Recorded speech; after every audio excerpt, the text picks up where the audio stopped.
آقای فیضی‌گل، چون شما خریداری دائمی فیرمای ارامات هستین، اینجا در این تالار یکی از نمایندگان این فیرمای ارامات بانو گنجینه حضور دارن. میخواهم شما رو با تحفه خاطرمان تقدیم سازن. مرحمت بانو گنجینه. تشکر.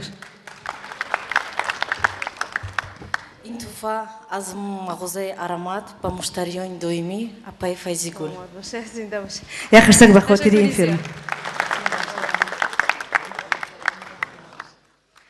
خرسک میزنیم به خاطر بانوهای دیگر.